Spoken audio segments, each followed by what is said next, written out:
USTMৰ আচাৰ্য মহবুবুল হক আৰক্ষীৰ জালত পৰিছিল যেতিয়া পৰীক্ষাৰ নামত অসৎ উপায় অৱলম্বন কৰাৰ তথ্য পোহৰলৈ আহিছিল। তাৰ পাছত জামিন লাভ কৰিছিল এটা গোচৰ, কিন্তু ইয়াৰ পিছত আকৌ আজিৰ দিনটোত গ্ৰেপ্তাৰ কৰিলে মহবুবুল হকক। কেতিয়া মুকলি আকাশৰ তললৈ আহিব পাৰিব, নে মুকলি আকাশৰ তললৈ দীৰ্ঘ দিনলৈকে আহিব নোৱাৰিব মহবুবুল হক, এনেবোৰ বিষয় আজিৰ তাৰিখত পোহৰলৈ আহিছে।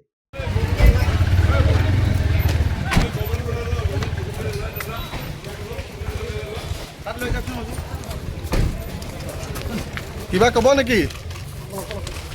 কিবা কব নেকি? কিবা কব নেকি? কিবা কব? আপোনালোকৰ ল'ৰা ছোৱালীক USTমত পঠাওক, ভাল মানুহ বনাওক। খুব ভাল ইউনিভাৰ্চিটি, খুব ভাল ইউনিভাৰ্চিটি।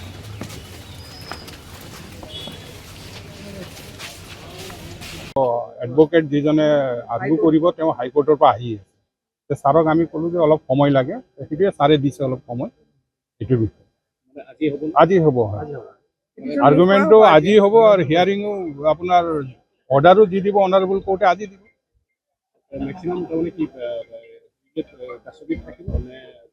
এই কথাখিনিতো আমি যদি তেওঁ আহি আৰ্গুমেণ্ট কৰে আৰু যোনটো বিচাৰ হৈ থাকে, মানে অনাৰেবল কোৰ্টে যি বিচাৰে গ্ৰাউণ্ডখিনি চাব, চাই চিতি কৰিব আৰু হয়তো তেওঁক ৰিমাণ্ড দিব পাৰে, হয়তো জামিনো দিব পাৰে।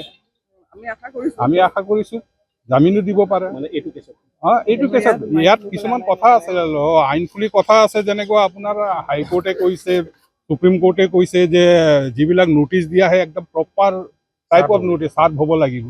নোটিচখিনি আপোনাৰ এই খালি প্ৰিণ্টেড ফৰ্মত দিলে নহ'ব, তেওঁ গোটেই ডিটেইলছত দিব লাগিব এই বিষয়ে।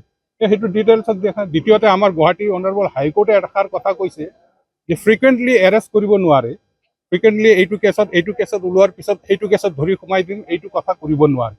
সেইকাৰণে নোৱাৰে যে যদি আছে আপোনালোকে ডিটেইলছত কোৰ্টক জনাওক যে ইমানখিনি কেছ অল আছামত আছে, অল আছামত এতিয়ালৈকে ইমানটা কেছ আছে, কিন্তু সেই বুলি যে আপুনি এইটো কেছত জামিন দিব আৰু লগে লগে বেলেগ কেছ এটা ধৰি সোমাই দিব, এই কথাটো আমাৰ অনাৰেবল গুৱাহাটী হাইকোৰ্টে এখন জাজমেণ্টত দিছে। কিন্তু এইবিলাক সম্ভৱ আমাৰ কোৰ্টে চালি জাৰি চাব, তেওঁ যিহেতু ন্যায়াধীশ হয়, চাব, চাই চিতি তেওঁৰ অৰ্ডাৰটো দিব, যোনপিনে যদি ফেভাৰেবল হৈ দিব, আৰু নহ'লে যদি আপোনাৰ হ'ব জুডিচিয়েল কাষ্টডিত আকৌ পঠাব পাৰে, বা ৰিমাণ্ড বিচাৰি ৰিমাণ্ডত দিব পাৰে, বা বেইল এলাউ কৰিব পাৰে।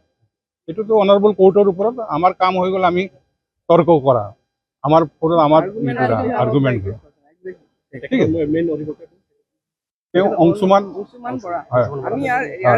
আমি তেজপুৰৰ হয়, তেওঁ অহাত দেৰি হৈছে কাৰণে আমাক আহিছে, যিজন তেওঁলোকৰ মানুহখিনি আহিছে, তেওঁলোকে আমাক কৈছে ৰিপ্ৰেজেণ্ট কৰিবৰ কাৰণে, আমি কৰিছোঁ। যিকোনো খবৰৰ বাবে যোগাযোগ কৰক 7099017330, লগতে 7099017110 নম্বৰত।